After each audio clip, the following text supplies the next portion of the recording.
Hi there.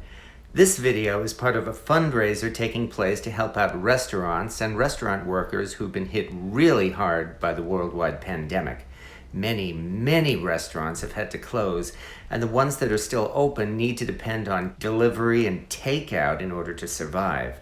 Several popular YouTube cooking channels have started a fundraiser to help laid-off restaurant workers and restaurants. And if you'd be kind enough to click the link at the top right corner of this video, you can see some of your favorite YouTube cooking stars and make a donation. Also, this is a challenge to you, the person watching this. Help your favorite restaurant by getting a big takeout meal and buy more food than you can eat at one time. Put the leftovers in the refrigerator overnight, and the next day, use those leftovers to make something creative and especially something delicious. Post your pictures on social media using the Leftovers Challenge hashtag and challenge your friends to do the same. In my case, I've had a weakness for cheap fried chicken, and I've been a regular customer at Crown Fried Chicken because of this. So, to do my part in this leftover challenge, let's use some of this so-called stimulus money and get some takeout fried chicken. Do you think you ordered enough? Well, I'd say we certainly help keep this restaurant in business at least. Well, that's what they need right now. Everything's struggling. Oh, definitely, yes. What they say is the worst since the Great Depression, this recession. Well, so they say, yeah. The two things of fries. Oh, yeah, I got plenty of fries. No question about that. Rolls. Yeah. They're infamous rolls. Oh, the chicken kebabs. Yeah, that's the nice thing I like about Crown is that they're halal. So not only do we get a whole bunch of chicken, we even get chicken kebabs and rice. Mm-hmm.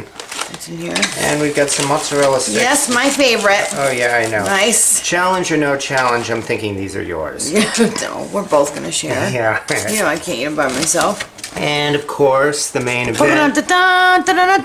Crown chicken. We've got plenty of chicken here. So good. On top of all that, they even throw in a whole bunch of ketchup packets and some packets of their Crown hot sauce. Can only imagine what that's like. Yeah, they probably did that because they're so used to people taking up orders and probably asking for ketchup and hot sauce. Oh, yeah. And also right now with this much of an order, they're probably like, these guys are going to need it. Even if they have ketchup and hot sauce. I can't believe the ratio to ketchup to hot sauce though. How many? The ketchup's probably cheaper. 4, 6, 8, 10. No, I'm saying 10 things of hot sauce. No, I'm still surprised that that's that many hot sauce, is what I'm saying. Well, that's true, yeah. 10 packages of hot sauce? We have enough ketchup packets now to last us till this whole thing is over. Yeah, the apocalypse. All right. So, the rules of this thing say that we're supposed to put this in the fridge because they're going to be leftovers and come up with something about this tomorrow. So, that's what we're going to do. All right. We might have some of the mozzarella sticks. Yeah, maybe a piece of chicken. All right. We start by heating up the oven and breaking out a large cast iron skillet. This is Lodge's Rosie the Riveter skillet, which makes a good symbol for our struggle to beat the pandemic and saved our loved ones. All we need to do is prepare the basic filling for a pot pie, and we simply chop up a small onion and a stalk of celery. And now we can break out our leftover chicken and shred it. We pull as much meat off the bones as we can and try not to nibble on too much of it ourselves. That's why we got more chicken than we could eat at once to help resist temptation. We chop the chicken into pieces, including the skin. And we also take out some of the leftover fries. By now, the cast iron pan is ready, and so we add the chicken and stir fry it to make it good and hot. Since it's already cooked, we only need to heat it for a few minutes. When the chicken is hot and tender, it's ready.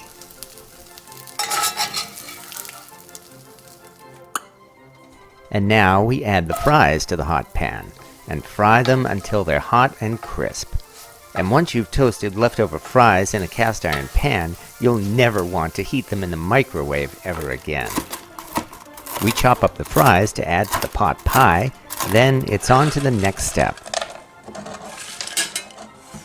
And that would be preparing the crust for the pie. For the bottom crust, we're removing the crusts from 12 pieces of bread. Once this is done, we flatten them with a rolling pin. We don't even have to wash out the pan, just wipe it out, and then simply cover the entire surface of the pan with the bread. You could use a pie crust for this, but I wanted to use bread pieces to go with the leftovers. Alright, so here I guess all I have to do, like you said, is just bake this for about 10 minutes. Yeah. At 300. Yep. Alright. Like the guy said, we just bake this in the oven for 10 minutes. While it's baking, we break out another cast iron pan to prepare the pot pie filling. I like the way it curled up. We'll manage. Now we increase the oven temperature to 425 degrees and prepare the filling for our pot pie. First, we melt a stick of butter in the pot. When the butter is melted, we add the chopped onion and celery and cook them in the butter until they're soft. Then we simply add some salt, some pepper, and some thyme. Now it's time to prepare the roux for the filling. What we're doing here is making a thick gravy, and that's done by adding flour to the butter mixture and stirring until it's good and thick. Then we add whole milk and stir it in, and chicken broth, and keep stirring them in a little at a time. We keep stirring and adding in the milk and the broth again and again until the gravy is at the consistency we want. It should be a little thicker than biscuit gravy. Now we get to add the chicken and the fries and mix them all in. Finally, we add a can of peas and carrots, then stir it all around until the pot pie filling is ready. We scoop out the filling and fill our pie.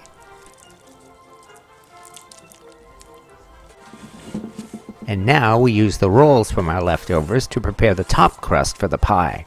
I have to admit, the rolls that come with crown fried chicken are almost impossible to eat, and rolling these into the top crust is a lot better than trying to eat them on their own.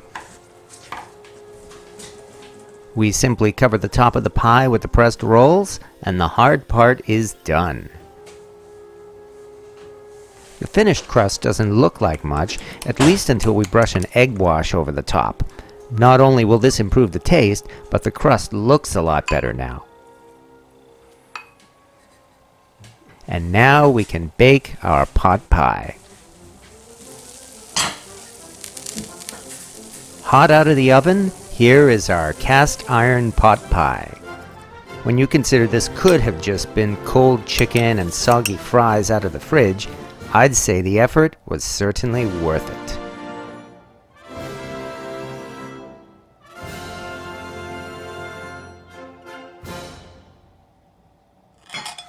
And a bonus, the crust held together well, and it didn't even stick to the pan. That was a lot of fun, and I really liked how the pot pie turned out. It was filling enough to last a few days, and most of all, it was delicious. I hope you've enjoyed watching this, and please consider donating to the Restaurant Workers Community Foundation and take part in this leftovers challenge and have fun playing with your food. And most important of all, do keep safe. We're not out of this yet, and we need to watch out for each other. Take care of yourselves and have fun cooking. Thank you for watching.